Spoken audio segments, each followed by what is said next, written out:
નમસ્કાર મિત્રો, ક્યારેક તમે વિચાર્યું છે કે જીવનમાં આવતી મુશ્કેલીઓ આપણને બદલી નાખે છે કે પછી આપણું સાચું વ્યક્તિત્વ બહાર લાવે છે? એક જ મુશ્કેલી બે વ્યક્તિના જીવનમાં આવે છે. એક વ્યક્તિ તૂટી જાય છે, બીજી વ્યક્તિ થોડો સમય દુઃખી થાય છે પણ પછી ફરી ઊભો થઈ જાય છે. એક વ્યક્તિ નિષ્ફળતાને કહે છે હું જ નકામો છું, જ્યારે બીજી વ્યક્તિ કહે છે આ વખતે હું નિષ્ફળ થઈ ગયો છું પણ ફરી પ્રયત્ન કરીશ. પરિસ્થિતિ કદાચ સરખી પણ તેને જોવાની રીત અલગ અલગ છે અને અહીં જ શરૂ થાય છે જીવનની રસાકસી અને તમારું વ્યક્તિત્વ. તો આજે આપણે જોશું કે વ્યક્તિત્વ શું છે. વ્યક્તિત્વ એટલે માત્ર તમે શાંત છો કે ગુસ્સાવાળા, ઇન્ટ્રોવર્ટ છો કે એક્સ્ટ્રોવર્ટ એટલું જ નથી. તમે કેવી રીતે વિચારો છો, લાગણીઓને કેવી રીતે અનુભવો છો, લોકો સાથે કેવી રીતે સંબંધ રાખો છો અને મુશ્કેલી આવે ત્યારે કેવી રીતે પ્રતિભાવ આપો છો. આ બધું જ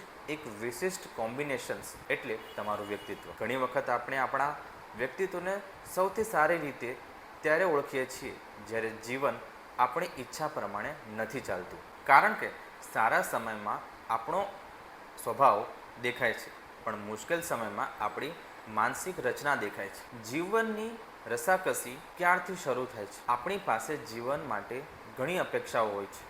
મારી સાથે આવું ન થવું જોઈએ, મારી મહેનતનું પરિણામ તો મળવું જ જોઈએ, જેને હું પ્રેમ કરું છું તેને સાથે મને સમજવું જ જોઈએ, લોકો મારા વિશે ખરાબ ન વિચારવા જોઈએ.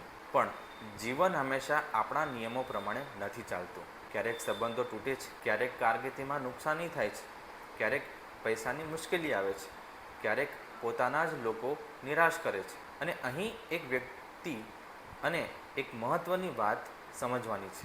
ઘણી વખત આપણું દુઃખ માત્ર ઘટનાઓમાંથી નથી આવતું, પરંતુ એક ઘટના વિશે આપણે શું અર્થ કાઢીએ છીએ તેનાથી પણ આવે છે. એક ઉદાહરણ દ્વારા સમજીએ. ધારો કે બે વ્યક્તિની નોકરી જાય છે. પહેલી વ્યક્તિ વિચારે છે બધું પૂરું થઈ ગયું છે, મારામાં કોઈ ક્ષમતા નથી, હવે મારું શું થશે? બીજી વ્યક્તિ પણ દુઃખી થાય છે, તેને પણ ડર લાગે છે, પરંતુ થોડા સમય પછી તે વિચારે છે આ મુશ્કેલ સમય છે પણ આખું જીવન નથી, હવે મારા હાથમાં શું છે, મારે આગળનું પગલું શું લેવું એ વિચારે છે. ફરક મુશ્કેલીમાં નથી, ફરક છે કોપિંગ સ્ટાઇલ, થિંકિંગ પેટર્ન અને સાયકોલોજીકલ ફ્લેક્સિબિલિટીમાં. શું મુશ્કેલીઓ વ્યક્તિત્વને મજબૂત બનાવે છે? ઘણી વખત હા, પરંતુ એક મહત્ત્વની શરત સાથે.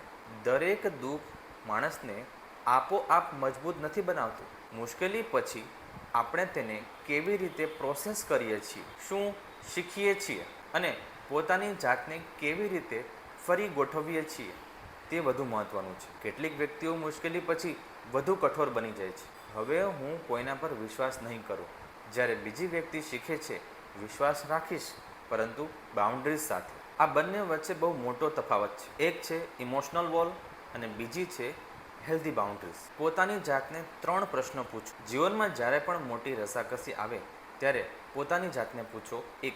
આ પરિસ્થિતિમાં શું મારા કંટ્રોલમાં છે અને શું મારા કંટ્રોલમાં નથી?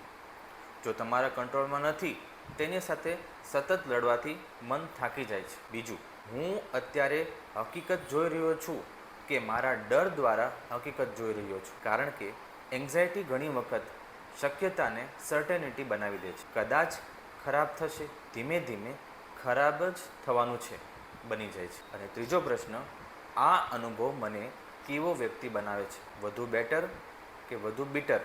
વધુ ફિયરફુલ કે વધુ સેલ્ફ અવેર? મજબૂત વ્યક્તિત્વ એટલે શું? મજબૂત વ્યક્તિત્વ એટલે ક્યારે રડવું નહીં એવું નથી. મજબૂત વ્યક્તિત્વ એટલે લાગણીઓને દબાવી નહીં એવું બી નથી. મજબૂત વ્યક્તિત્વ એટલે દુઃખ અનુભવવાની ક્ષમતા હોવા છતાં દુઃખને પોતાની આખી ઓળખ ન બનવા દેવી. મારી સાથે ખરાબ થયું છે અને મારું આખું જીવન જ ખરાબ છે, બંને વાક્યમાં ઘણો મોટો સાયકોલોજીકલ ડિફરન્સ છે. અંતે જીવનની દરેક રસાકસી જીતવા માટે નથી હોતી. ક્યારેક રસાકસી આપણને શીખવે છે કે ક્યાં લડવું, ક્યારેક શીખવે છે કે ક્યાં છોડવું અને ક્યારેક શીખવે છે કે ક્યારે કોને માફ કરવું અને ક્યારેક શીખવે છે કે પોતાની જાતને ફરીથી ઓળખવી. તમારી સાથે શું બન્યું છે તે તમારી જીવનગાથાનો એક ભાગ છે, પણ એ આખી જીવનગાથા નથી. તમારું વ્યક્તિત્વ માત્ર તમારી સફળતાઓથી જ નથી ઘડાતું. તમારી નિષ્ફળતા, રિજેક્શન, અનસર્ટેનિટી અને મુશ્કેલ સમય સાથે કેવી રીતે જીવવાનું શીખવે છે એના પર છે. એ પણ તમને તમે બનાવે છે. તો આજે આપણે જાતને એક પ્રશ્ન પૂછીએ: જીવનની અત્યાર સુધીની રસાકસીઓ મને માત્ર થકવે છે કે મને કંઈક શીખવ્યું પણ છે? વિચારજો. ફરી મળશું એક નવા વૈજ્ઞાનિક વિષય સાથે.